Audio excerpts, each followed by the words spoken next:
Alright, we just got in the rock hard 4x4 bolt-on front and rear lower control arm skid plates. This is going to kind of be a quick breakdown of what it looks like. I did already open these up and look at them. They're packaged very well for shipping so they aren't getting damaged.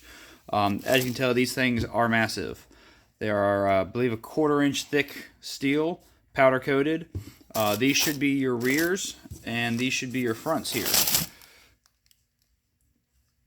So we'll get these things put on. I'm not going to go over every single step to put them on because basically all it is you pull a bolt out of your existing one and put the new bolts in. Comes with the new bolts for it, but I will show you kind of after they're installed the actual going around effect. Try to get a little bit of the inside, but not going to go over every step by step for the whole thing. Alright, taking it out here, as you can tell we've got some super long bolts. Not 100% sure what this little device is for, but it is in both bags. The rear has just 2 of them, one for each side, and the front's got 4. So now we're going to go to the instructions and figure out how this all goes together. Alright, now that we're down up underneath here, as you can see, I've actually got a spacer lift with the shock extension down here, so yours might look a little different from this. All the reviews did say that it will fit without a problem. So what we're going to do here is we're going to undo the bolts right here, and this is going to slide right up on in place. I've been told that there's no problem with it fitting there, and it looks like those little parts that I was saying earlier I wasn't sure what they were for. Those are going to be your spacers. As you can tell, there is space left to right for this.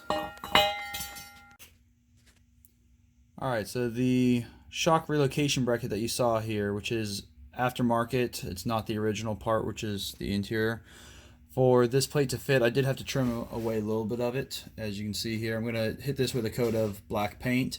But once I kind of trimmed that little part away, the bracket does fit on, which I'll show you here in a sec.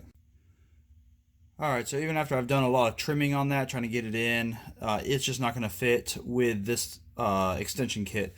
What I'm probably going to have to do is get new shocks for the rear end, so I can do away, sorry for the lighting, so I can do away with this bolt right here, and the lower bolt that came with this lift kit, and then the original bolt comes back in, and I'm not having to deal with all this extra issue.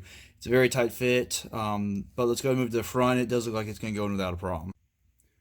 Alright, as you can tell, looking at the front here, where we're not going to run into the same type of issue, is your shock brackets here are actually separate from your lower control arm.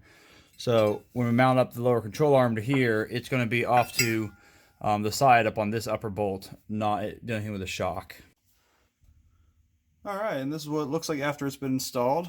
As you can tell, it is nice and thick. Protects that all the way around. The bolts are a little hard to get to, but they are there. Can I give you that visual from the front side here? A little bit more protection. Alright, when you come over here to do the passenger side, to get this bolt on, the easiest way is going to be to remove your center axle disconnect. There's 4 bolts, one on this side, one up here, and 2 on the bottom. So you're going to want to remove this out, which then gives you access to that to be able to tighten down a little bit better. And this is going to be after the install. This is it from the front side. As you can see, it gives plenty of protection coming at it. Just trying to show the different angles of it.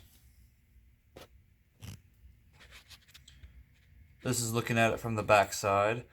For the rear, due to the sizing, I'm going to go ahead and just replace out the shock with a aftermarket one, and I'll get video of that later on, but it will look basically the same.